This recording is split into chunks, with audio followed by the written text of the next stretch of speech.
Renungan pagi pulang ke rumah oleh Ellen G. White, 19 Desember 2020. Mari kita berdoa. Bapa kami yang di sorga, Allah pencipta langit dan bumi, laut dan segala isinya, Allah yang maha besar, maha kuasa, yang kami sembah selalu melalui anak-Mu yang tunggal, Yesus Kristus.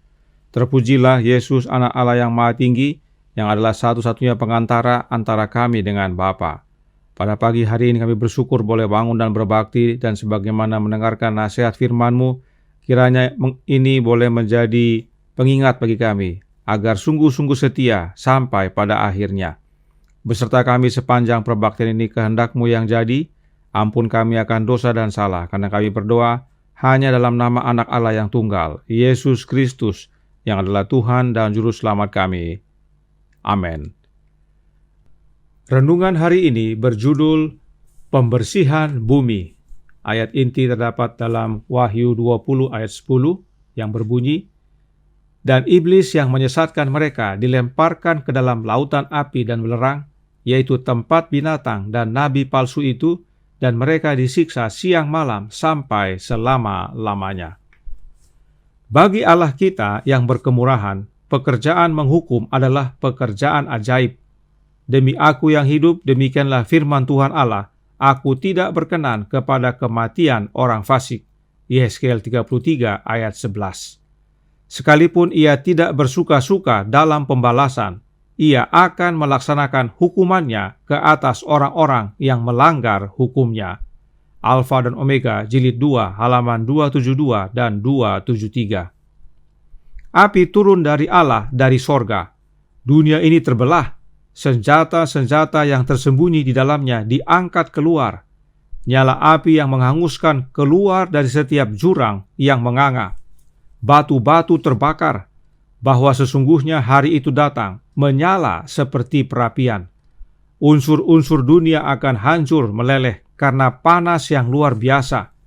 Dunia dan pekerjaan-pekerjaan yang ada di dalamnya semuanya terbakar. Maliaki 4 ayat 1, 2 Petrus 3 ayat 10. Permukaan bumi bagaikan gumpalan yang meleleh, danau api yang besar. Itulah waktunya penghukuman dan kemusnahan orang-orang fasik. Orang fasik menerima ganjarannya di dunia ini. Amsal 11 ayat 31. Mereka menjadi seperti jerami dan akan terbakar oleh hari yang akan datang itu, firman Tuhan semesta alam. Maliaki 4 ayat 1. Sebagian dibinasakan dalam waktu seketika, sementara yang lain menderita beberapa hari. Semuanya dihukum menurut perbuatan mereka. Dengan dipindahkannya dosa-dosa orang-orang benar kepada iblis, ia dibuat menderita bukan hanya karena pemberontakannya, tetapi semua dosa-dosa yang telah dilakukan oleh umat Allah oleh sebab dia. Hukumannya akan jauh lebih berat daripada mereka yang telah ditipunya. Setelah semua binasa, yaitu mereka yang telah jatuh oleh karena penipuannya, ia masih harus hidup dan terus menderita. Orang fasik akhirnya binasa di dalam nyala api yang menghanguskan, baik akarnya maupun cabangnya. Iblis adalah akarnya, pengikut-pengikutnya adalah cabangnya. Hukuman sepenuhnya dari hukum Allah telah dilaksanakan. Tuntutan keadilan telah dipenuhi, dan surga dan bumi sambil memandang menyatakan kebenaran Yahweh. Pekerjaan iblis yang membinasakan telah berakhir selamanya. Selama 6.000 tahun ia telah melakukan kehendaknya, memenuhi dunia dengan malapetaka dan mendatangkan duka cita di seluruh alam semesta. Seluruh ciptaan telah mengerang dan menderita kesakitan bersama-sama. Sekarang, makhluk-makhluk Allah terbebas dari kehadirannya dan godaannya selama-lamanya. Sementara bumi dibungkus oleh api kebinasaan, orang-orang benar tinggal di dalam kota suci itu dengan aman. Kematian yang kedua tidak berkuasa ke atas mereka yang bangkit pada kebangkitan yang pertama. Sementara kepada orang fasik, Allah itu adalah api yang menghanguskan. Kepada umatnya, ia adalah matahari dan perisai. Wahyu 20 ayat 6 dan Mazmur 84 ayat 12. Dikutip dari Alfa dan Omega, jilid 8, halaman 710 dan 711. Selamat pagi, saudaraku dalam Tuhan. Selamat hari Sabat. Puji Tuhan atas pekabaran renungan hari ini. Bumi ini akan dibersihkan dari unsur dosa. Orang-orang fasik dan iblis beserta malaikat-malaikatnya dibinasakan. Namun, perlu kita ketahui secara ringkas bahwa semua perbuatan mereka juga dibawa ke pengadilan. Agar melalui gambaran ini, kita semakin sungguh-sungguh setia kepada Allah Bapa dan Anaknya. Review and Herald 27 Maret 1888, paragraf 13, menyatakan, pada saat yang hikmat dan mendebarkan itu, ketidaksetiaan sang suami akan dibukakan kepada si istri, dan ketidaksetiaan si istri akan dibukakan kepada sang suami. Para orang tua untuk pertama kalinya akan melihat tabiat sejati apakah yang ada pada anak-anak mereka, dan anak-anak akan melihat kesalahan-kesalahan dan kekeliruan yang menandai kehidupan orang tua mereka. Masing-masing kita ingat nasihat pelajaran kemarin. Mulai di bumi ini kita harus sudah menerima dan mengenakan jubah putih Kristus yang adalah karakternya yang sempurna. Karena jika tidak, maka apa yang disampaikan dalam kutipan ini menjadi bagian kita. Dan itu semua akan dibukakan dalam bentuk fotografi.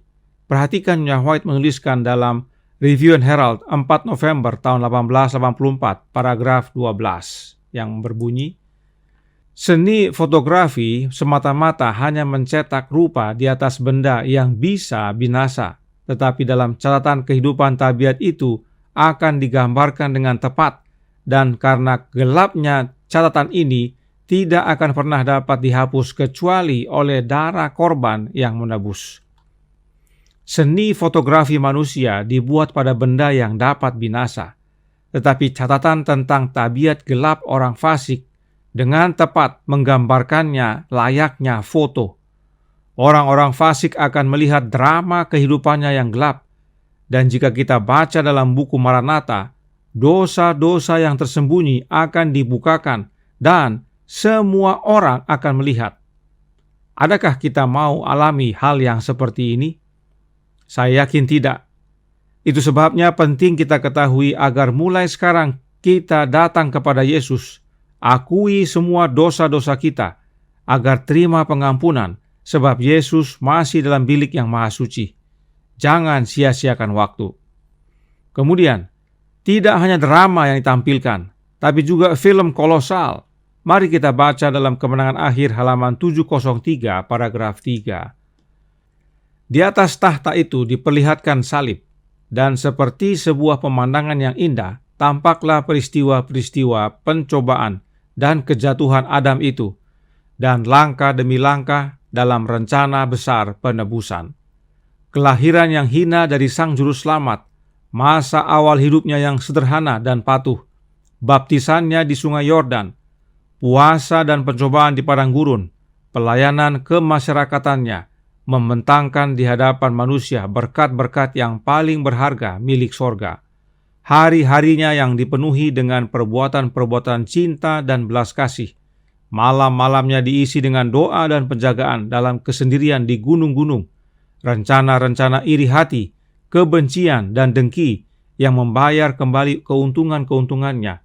Penderitaan yang mengerikan dan misterius di Taman Getsemani, di bawah beratnya dosa-dosa yang menghancurkan dari seluruh dunia ini, pengkhianatan yang menyerahkan dia ke tangan massa pembunuh, kejadian-kejadian menakutkan dari malam kengerian itu, tawanan yang tidak melawan, yang ditinggalkan oleh murid-murid terkasihnya, yang dengan kasar bergegas ke jalan-jalan Yerusalem, anak Allah yang diharapkan kepada Hanas dengan beria-ria, yang didakwa di istana Imam Agung, di balai pengadilan Pilatus, di hadapan Herodes yang pengecut dan kejam, diejek, dihina, disiksa, dan dikutuk untuk mati. Semuanya digambarkan secara hidup.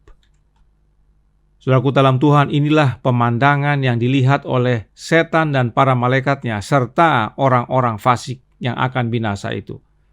Kemudian kita lanjutkan dalam Kemenangan Akhir halaman 704, paragraf 2. Nyonya White menjelaskan, Pemandangan yang mengerikan itu tampak sebagaimana adanya. Setan, para malaikatnya, dan pengikutnya tak berkuasa untuk berpaling dari gambaran perbuatan mereka sendiri.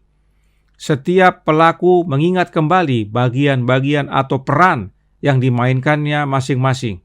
Herodes yang membunuh anak-anak Betlehem yang tidak bersalah dengan harapan bisa membinasakan Raja Israel. Herodes yang bejat yang menanggung darah Yohanes Pembaptis. Pilatus yang lemah dan pelin-pelan. Serdadu-serdadu yang mengolok-olok dan mengejek. Imam-imam dan para penguasa serta massa yang mengamuk, yang berteriak, "Biarlah darahnya ditanggungkan atas kami dan atas anak-anak kami." Semua melihat kekejaman kesalahan mereka. Sia-sia mereka berusaha menyembunyikan diri dari keagungan wajah ilahi yang melebihi kemuliaan sinar matahari.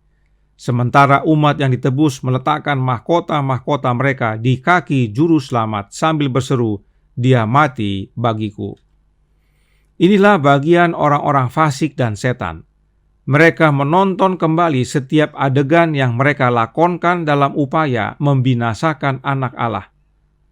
Apakah masih ada upaya membinasakan anak Allah sampai sekarang? Masih ada. Alkitab dan Roh Nubuat dengan jelas menyatakan bahwa Yesus adalah anak Allah yang Bapa peranakan. Tetapi manusia melalui ajaran Trinitasnya menyatakan Yesus bukan anak Allah yang sesungguhnya. Yesus hanya anak metafora. Orang Yahudi membinasakan Yesus secara jasmani. Orang Israel rohani membinasakan Yesus secara rohani. Pikiran umat Allah dicekoki dengan ajaran bahwa Yesus bukan anak Allah yang sebenarnya.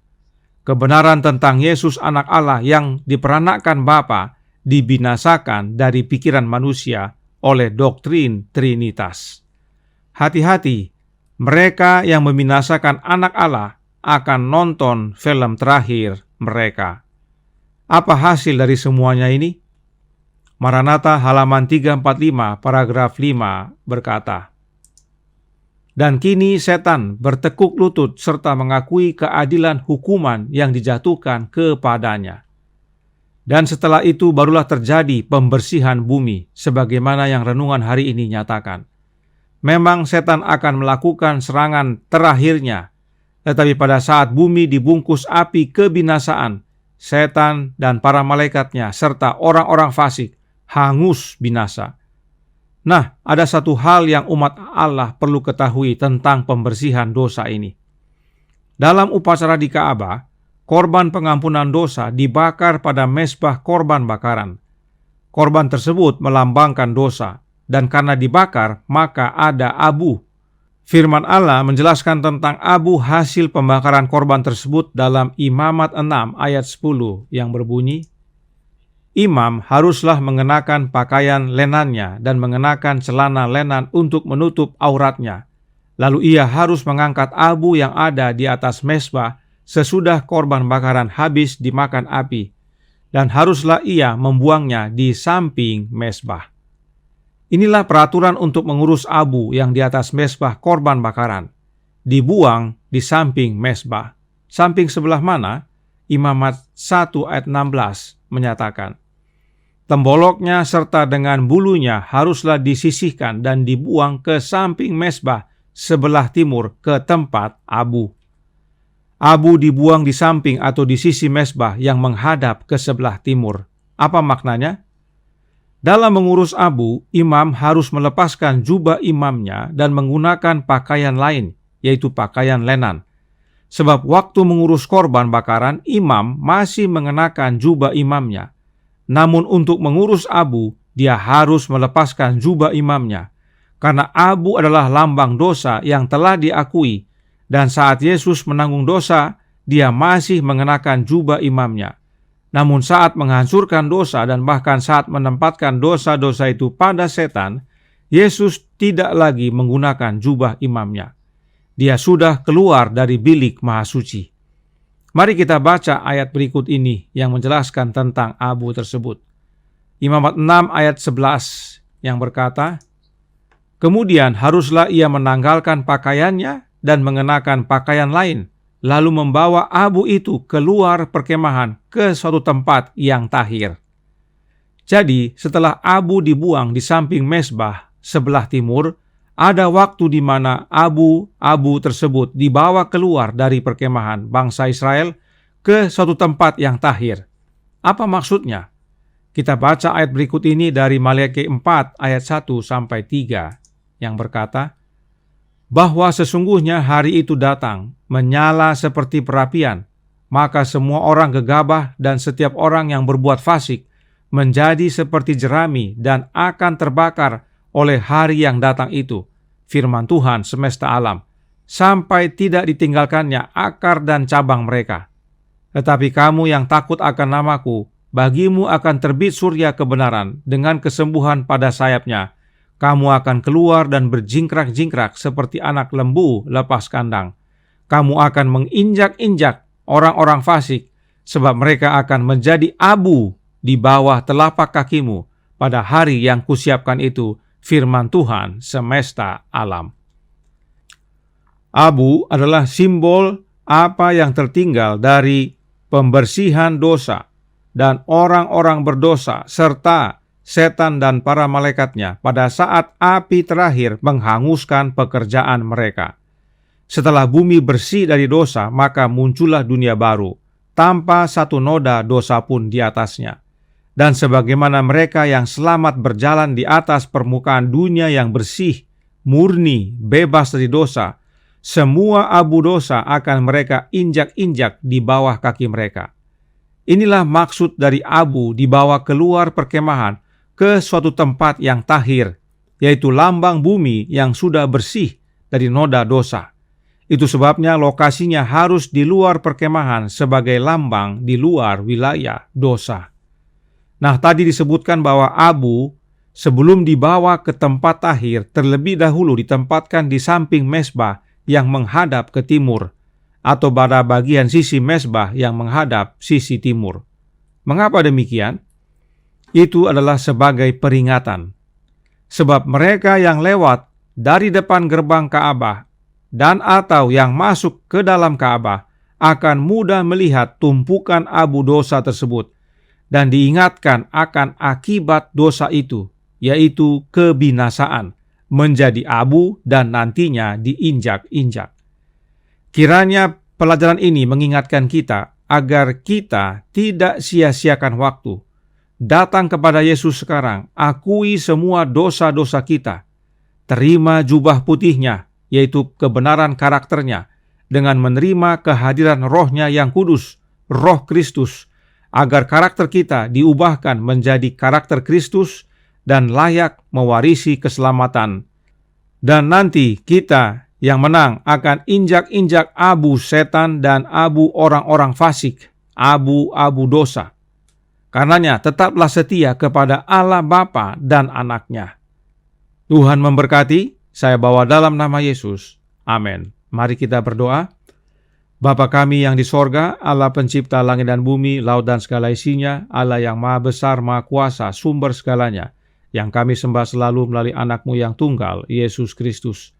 Terima kasih atas nasihat yang sangat baik pagi hari ini, mengingatkan kami apa yang terjadi sebelum pembersihan bumi ini, agar dengan gambaran ini kami sungguh-sungguh setia, agar tidak terlibat dalam peristiwa itu.